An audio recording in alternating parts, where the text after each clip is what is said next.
The stone building stands at the heart of East Lexington's historic East Village. Here, in 1833, Eli Robbins built this Greek Revival building to provide a meeting place for his growing community. The stone building began with East Lexington's prosperous manufacturer Eli Robbins and his ambition to spread knowledge to his nearly 300 workers into the entire Lexington community.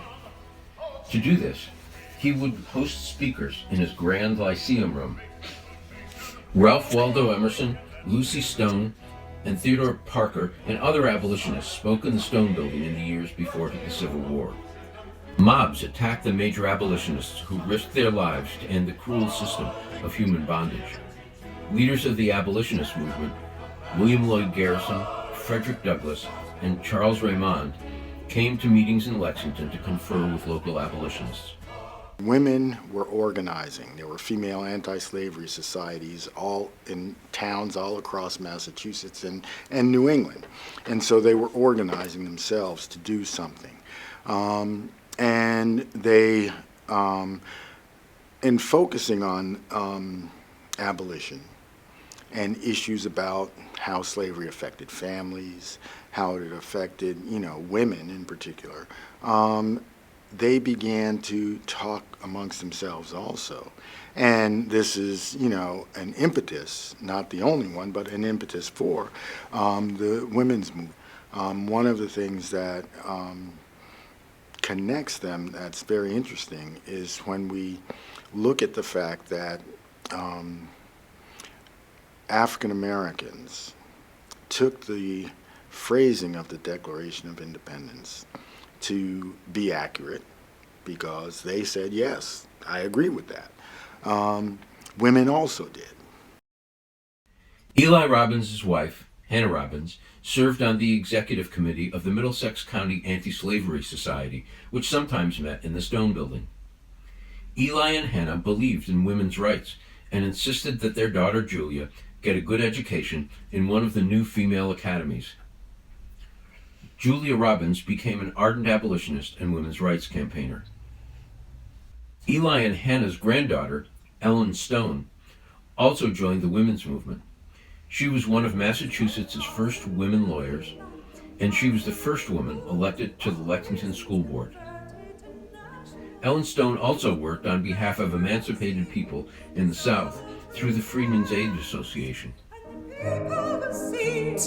First of all, there's no place like it in Lexington, and there are very few places like it in Massachusetts and in the United States. We've got this building that was created as a public space for everyone to be in, to learn. And I think with how everything has been remote these past couple of years and how we've kind of maybe distanced ourselves from having these real conversations, I think it's really important that we have a place, especially a place that has invested this historical significance to it too. I'm learning from Ann Grady that the amazing Robbins family and their connection to abolition, their strong abolitionist beliefs, and the rationale for building the building as a Lyceum, as part of the Lyceum movement that was sweeping the country at the time. How great an example this building is. It looks a little decrepit inside right now after the flooding, but so many of the pieces, the fireplaces, the trim from the windows, the cabinetry, the doors, so much of the woodwork is original to that period. Middlesex County was the hotbed of Lyceums in the 1830s, including, of course, the one in Lexington that Eli Robbins built. People here in Lexington, especially women who were probably very busy managing their families and their homes, could go someplace that wasn't their church and hear directly from the speakers who were talking about these giant important issues like temperance and the abolition of slavery and women's suffrage. And to go and sit there and hear, for example, Lucy Stone speak at a time when women were harassed, bullied, physically threatened, things were thrown at them on the stage when they got up and they spoke in public, certainly about abolition or about women's suffrage. They literally were intimidated. It was hard to imagine, but it was dangerous for women to speak. Eli Robbins may have built the building, but it's the women in his family, specifically Julia Robbins. She's developing a very important network with some of the greatest minds of the time. She is the person who's knowing Mr. Emerson. She's going to his talks, cultivating a relationship and saying, will you come and give a talk at the Lyceum? The Lexington Lyceum advocates are ready to tell these and many other stories of the Robbins family and their times, and to explore immigrant history and the history of free blacks and enslaved people in Lexington. Visitors, tourists, and students could find in a reopened stone building a welcoming place where they could see Lexington with fresh eyes. But I think it's so worthwhile, this sort of vision of what it could possibly be, and that it too could spark the imagination. There are a lot of people in this area that I've been surprised how attached a lot of people are to the stone building, and they have really deep feelings for it. And I would like future generations, of the current generation, but future generations of Lexington to develop that same kind of bond. People don't necessarily have to be part of the historical piece of it if they don't want to be.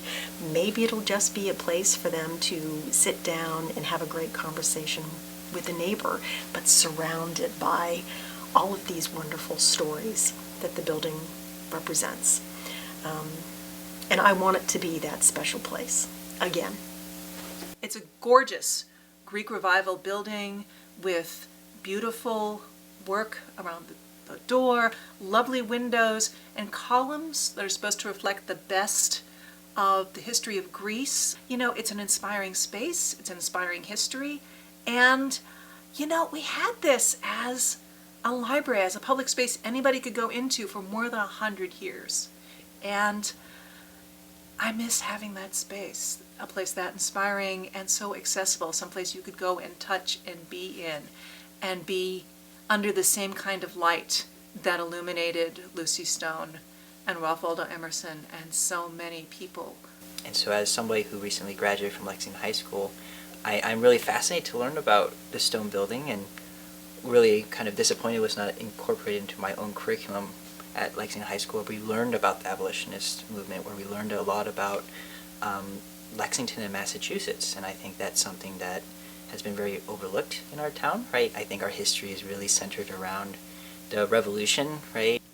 It is a unique experience to be able to sit in a hall where people sat 150 years ago and have that same experience. And that is one of the primary reasons for restoring that, is that the sense of space and place that a building like that gives is unique. It cannot be replicated in any type of modern building. It was mostly a homogeneous white community before, and now we have a lot more diversity in terms of cultures and people from all walks of life here. But I would say we've done a lot of work, but there's still a lot more work to do. So I think Lexington has done better by really having those conversations on our differences and thinking about how we can do better, right? How do we understand our own biases or our own perspectives from our lived experiences? And I think that is something we do definitely need to continue with, and I hope that we continue with the stone building. It's a different sort of history from the history of, people going forth and shooting all those horrible British people who are trying to impose their will on us. We did that, but then you have to think, how are we going to live? You have to make decisions. You have to talk with each other. You have to be part of a community. That's the sort of things that people were debating in the stone building. How are we going to live with each other? How are we going to deal with this question of slavery, this underpinning of so much of our economy that was destroying the morality of our country? How are we going to live with women who are humans, are people, but don't have rights, have so little control over their lives in a lot of ways there? So I think it's really important that we have a place, especially a place that has invested this historical significance to it too.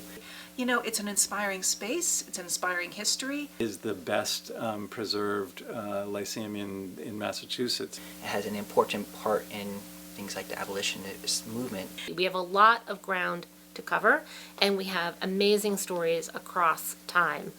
As a venue, it is It is a unique experience to be able to sit in a hall where people sat 150 years ago. The sense of space and place that a building like that gives is unique.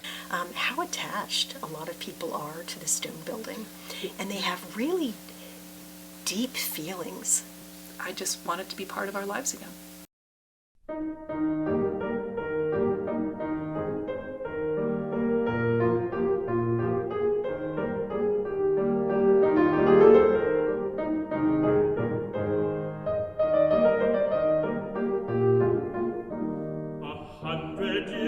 What a change will be made in politics, morals, religion, and trade, in statesmen who wrangle or ride on the fence. These things will